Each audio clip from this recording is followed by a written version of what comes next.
Have you ever felt like a ghost in a crowded room?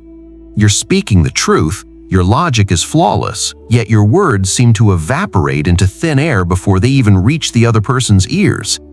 It's frustrating, isn't it? That burning desire to shout just to make them hear you. But what if I told you that raising your voice is actually the fastest way to lower your value? Welcome back to INVICTUS X. Today, we are going to learn how to turn the volume down so your authority can finally speak up. I used to believe that the loudest voice in the room was the leader. I thought respect was a battlefield and words were my ammunition. I would fight for every inch of conversational ground, defending my points like a soldier in a trench. But I remember the exact moment that belief shattered. I was in a high-stakes negotiation. Tensions were rising, and I felt I was losing control of the narrative. So I did what I thought strong men do. I raised my voice. The room didn't bow down, it just went silent. For a few seconds, I felt powerful. But looking back, I realized they weren't silent because they respected me. They were silent because they were waiting for the tantrum to end. That day, the uncomfortable truth hit me. Real power doesn't scream, it whispers. The Stoics knew this thousands of years ago. Epictetus taught us that it's not what happens to us, but how we respond that matters. When you shout, you are telling the world that you have lost control of yourself. And if you can't control yourself, why should anyone trust you to control a project, a team, or a conversation? Today, I'm sharing 5 phrases that act as anchors in the storm. These aren't just words, they are tools of psychological leverage. When used correctly, they force the world to stop, look at you, and actually listen. Let's look at the first phrase. I understand your point, but I disagree. Maybe it was a colleague who loves the sound of their own voice. Your instinct is to interrupt, to say, no, you're wrong because X, Y, and Z. But the moment you start explaining yourself, you are negotiating your own value. I recall a specific meeting with a client who was notoriously aggressive. He would push and push, expecting me to crumble or fight back.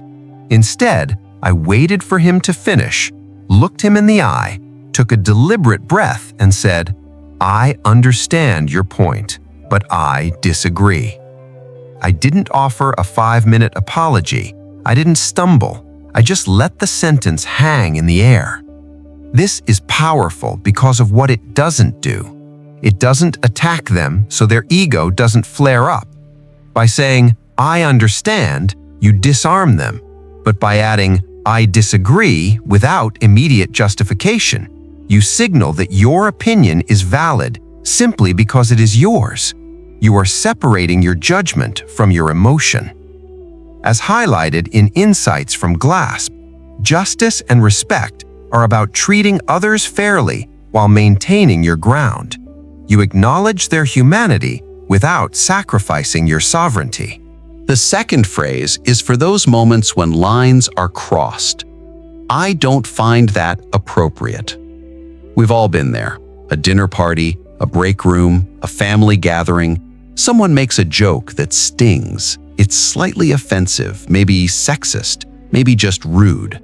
Most of us laugh nervously to ease the tension. We betray ourselves to keep the peace. I remember staying silent once when a superior made a mocking comment about a teammate.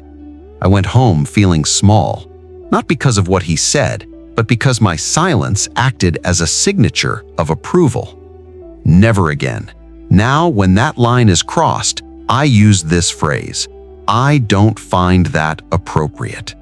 This isn't a lecture. You aren't trying to fix their morality. You are simply defining your reality. It draws an invisible circle around you that says, disrespect cannot enter here. Imagine a coworker makes a snide remark about your work ethic disguised as banter. Instead of getting defensive or laughing it off, you look at them completely deadpan and say, I don't find that appropriate. The silence that follows will be heavy. Let it be. That heaviness is the weight of their own behavior falling back onto them. You don't need to explain why. Your standard is the explanation. Phrase number 3 is my absolute favorite for conflict resolution. Let's talk when we can do so respectfully. When we argue, our bodies go into fight or flight mode.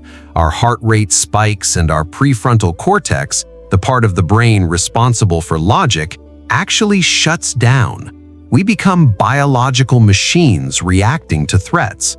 I was once in a relationship where arguments would spiral into 2 a.m. shouting matches.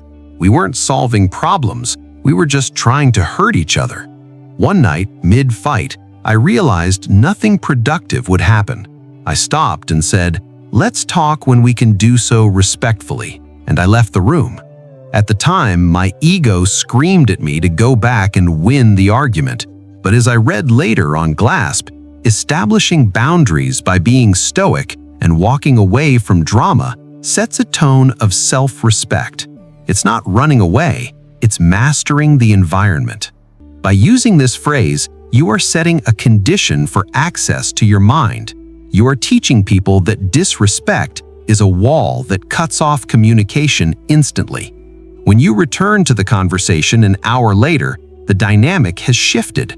You are no longer opponents. You are two adults solving a problem. Phrase 4.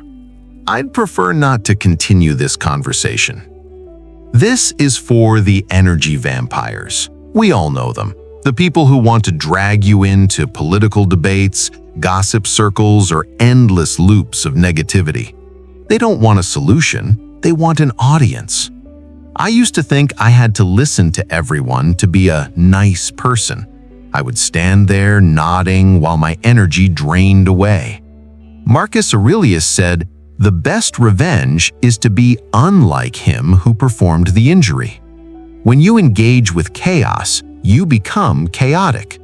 Picture this, you're at a family reunion and an uncle starts a heated political rant intended to provoke you. He's baiting you. Instead of taking the bait, you simply say, "I'd prefer not to continue this conversation," and you physically turn your attention elsewhere. It's shocking to people because we are trained to be polite at the expense of our peace. But your time is your most non-renewable resource. Protecting it isn't rude, it's essential. This phrase cuts the cord. It saves you hours of mental replay later that night. Finally, phrase 5. That's your opinion, and I respect it, but I don't share it. This is the ultimate test of confidence. Humans are herd animals. We are wired to conform because historically, expulsion from the tribe meant death. That's why agreeing with the group feels safe. But safety is not respect. I remember a time when my entire team wanted to launch a project I knew was flawed. It would have been so easy to just nod along, but I realized that if I agreed, I was useless to them. I said, "That's your opinion and I respect it, but I don't share it." Notice the balance. You validate them, "I respect it," which prevents them from feeling attacked, but you hold your ground, "I don't share it." As insights from GLASP suggest, people are drawn to those who are comfortable in their own skin and not reliant on external validation. When you don't need others to agree with you to feel secure, you become magnetic. You signal that your internal compass is stronger than the external pressure. These 5 phrases, "I understand but disagree," "I don't find that appropriate," "Let's talk respectfully," "I'd prefer not to continue," and "I don't share your opinion," are not magic spells. They are reflections of a deeper change within you. They require you to pause. That split second before you speak is where your freedom lies. If you react instantly, you are a slave to your impulses. If you pause and choose your response, you are a master of your fate. Respect isn't something you can demand by shouting louder. It's something you accumulate, drop by drop, every time you choose dignity over drama. Be the mountain, not the storm. The storm howls and rages, but eventually it runs out of energy. The mountain remains. I want to challenge you. Don't just watch this video and move on. Pick one of these phrases, just one, and use it this week, whether it's with your boss, your partner, or that difficult relative. Which one do you need the most right now? Is it setting a boundary? Is it walking away? Tell me in the comments below. I want to know which habit you are building. Thank you for watching INVICTUS X. If this video added value to your life, share it with someone who needs to hear this message. Stay strong, stay stoic, and I'll see you in the next one.